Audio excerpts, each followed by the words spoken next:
Salut tout le monde et bienvenue pour une nouvelle vidéo. Ça faisait hyper longtemps. Voici enfin ma nouvelle vidéo. Donc là on est vendredi 15, 14, 13... Non 14, 13, 12... On est le 11, donc vendredi 11 juillet. Et demain je vais tourner une vidéo avec ma bibliothèque, tout ça. Mais là, en fait, je mourrais d'envie de faire une vidéo. Ouais, je sais, c'est un petit peu dérangé dans ma tête. Mais je suis sûr que certains booktubers, waouh, j'ai réussi à bien le prononcer à peu près, se reconnaîtront là-dedans. Je sais pas, peut-être que je suis le seul dans mon problème. Je vais arrêter de parler parce que ça devient vraiment trop. Donc la vidéo est une sélection estivale. Ouais bon, ok, je sais, c'est pas vraiment un scoop parce que c'est marqué dans le titre de la vidéo et en barre d'infos, mais c'est pas grave. Vous aurez remarqué que j'ai sorti les lunettes de soleil, ce qui est un petit peu hypocrite vu le temps qu'il fait en ce moment, vous devez vous en douter. Mais voilà, comme c'est une sélection sur l'été, on fait genre il fait beau et je vous présente ça avec des lunettes de soleil. Je me suis dit tout simplement, pour faire une vidéo, autant vous présenter des bouquins, non ça c'est logique, autant vous présenter des bouquins que je veux absolument que vous lisiez, et donc en l'occurrence des bouquins que vous pourriez lire cet été. Logique, puisque nous sommes début juillet. En fait, il va bientôt y avoir un article sur mon blog avec une liste longue et avec vos différents goûts, tout ça, genre si vous voulez pleurer, si vous voulez rire, machin, tout ça, voilà, parce que j'aime bien que vous pleuriez quand vous lisez des livres. Là, ça devient carrément sadique. J'ai choisi 5 bouquins, comme ça, c'est ni trop court, ni trop long. Et vous pouvez comme ça découvrir ces 5 bouquins, moi ça me ferait très plaisir, et n'hésitez pas à venir me donner votre avis. Même si vous les avez déjà lus, ça m'intéresse aussi beaucoup. Et donc, c'est vraiment des bouquins qui m'ont marqué, et que j'ai envie que vous lisiez, que vous découvriez, donc je vous les présente dans cette vidéo, en espérant que vous suiviez mes conseils. Le premier roman est Dis-moi qu'il y a un ouragan de Stéphane Aymon dans la collection Scripto chez Gallimard Jeunesse. Le premier roman que j'ai choisi de vous présenter, c'était un des finalistes du concours de romans organisé par Gallimard Jeunesse l'an dernier. Pour ceux qui ne suivent pas, je mets un lien en barre d'infos. C'est frais. Spécial dédicace à Vavi pour cet adjectif qu'elle apprécie beaucoup. Dis-moi qu'il y a un ouragan est un roman vraiment frais, enlevé, très drôle, que je vous recommande fortement si vous avez envie de rire et de vous détendre sur la plage. Il y a des citations vraiment top que j'ai notées, mais là bien sûr j'ai oublié de les prendre pour la vidéo, et qui a vraiment ce caractère assez peu courant finalement en littérature adolescente, il me semble, de vous embarquer dans une histoire pas trop prise de tête, qui n'est pas lourde et qui pourra vous toucher sans pour autant vous faire pleurer. C'est bien écrit. Ce roman est vraiment très bien écrit, donc c'est pas pour rien qu'il fait partie des finalistes du prix du roman Gallimard Jeunesse. Il est très bien écrit parce qu'il a véritablement un ton, donc le ton de la narratrice qui s'appelle Léa, oui c'est bien ce qui me semblait, Léa, qui permet d'introduire l'humour et la légèreté du roman, qui permettent aussi de construire le personnage qui est un personnage qui prend la vie avec son quota d'émotions comme elle est adolescente, enfin comme tous ceux qui ne sont pas adolescents aussi, mais aussi avec positivisme, non ça ne se dit pas positivisme, avec optimisme, et c'est ce qui fait que le roman est bien écrit, léger et très agréable à lire. Et c'est touchant.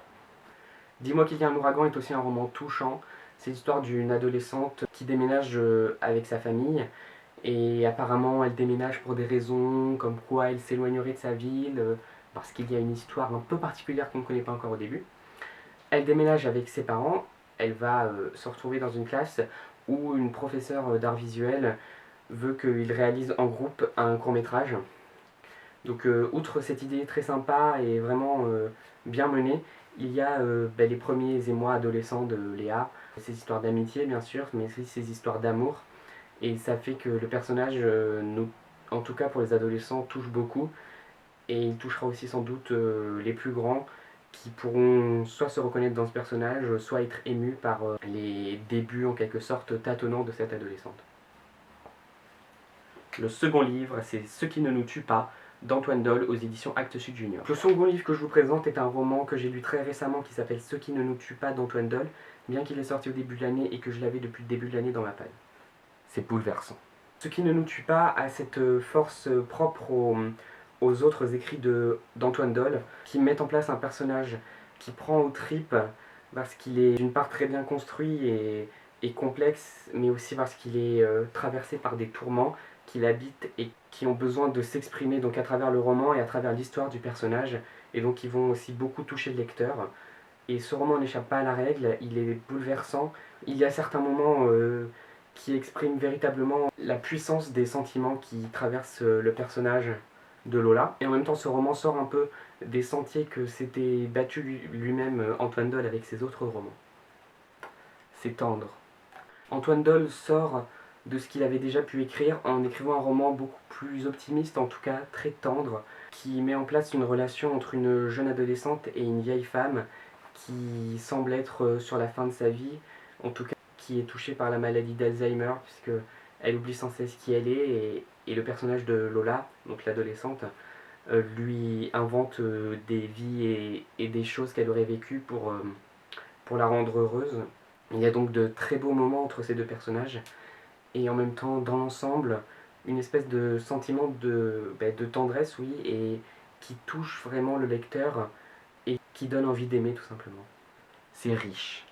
Donc, comme j'ai déjà pu vous le dire quand je vous ai parlé du roman le 1er juillet dans un article, je mets le lien en barre d'infos. C'est un roman écrit avec une plume très riche, donc la plume d'Antoine Dolle met en place des descriptions très riches, sans être lourdes, qui semblent peindre des scènes et des personnages, des décors avec une multitude de fragments et de petits morceaux, de détails d'un même ensemble, qui font que cet ensemble existe et qui montrent aussi que la vie, comme toutes les choses que nous voyons autour de nous, qu'elles soient belles ou non, sont toutes constituées de tout petits détails qui font qu'ensemble, ça forme un tout. Et ce roman est fait de beaucoup de petits détails et de petits fragments du personnage de Lola comme du personnage de la vieille femme, qui ensemble créent cette histoire tendre, touchante et bouleversante aussi. Le troisième roman est Le cœur cousu de Carole Martinez, disponible chez Folio. Le cœur cousu est une fois encore un roman que j'avais depuis longtemps dans ma palle, mais que j'ai lu il y a peu. Donc là, je l'ai lu pendant mon voyage à Londres, c'est-à-dire fin avril, fin avril, début mai. J'ai choisi de vous parler de ce roman parce qu'il m'a vraiment beaucoup marqué, comme je m'y attendais et il ne m'a pas déçu. C'est enchanteur. Le cœur cousu est réellement un roman enchanteur, notamment par le style de Carole Martinez, qui est très riche, très poétique, et embarque aussitôt le lecteur dans une aventure, certes initiatique, parce que c'est un voyage au sens premier du terme, mais aussi un voyage dans les méandres et les tourments de personnages et de l'histoire d'une famille, avec une plume enchanteresse qui porte ce récit et crée des images non seulement magnifiques mais aussi bouleversantes. C'est époustouflant. C'est peut-être un peu répétitif, mais Le cœur cousu est aussi un roman époustouflant. Époustouflant donc par le style, mais ça nous en avons déjà parlé, mais aussi par l'histoire des personnages. C'est l'histoire d'abord d'une femme qui s'appelle Frasquita, donc qui est la mère de la narratrice, et qui a reçu par sa mère un don qui passe de génération en génération.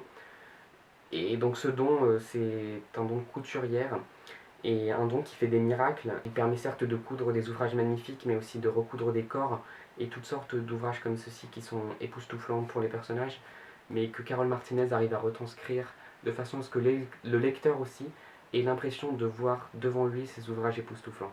Mais c'est aussi un livre époustouflant. Ça commence à faire beaucoup de répétitions, parce que le lecteur est aussitôt captivé et passionné par l'histoire de cette famille qui va bientôt se retrouver sur le chemin et partir.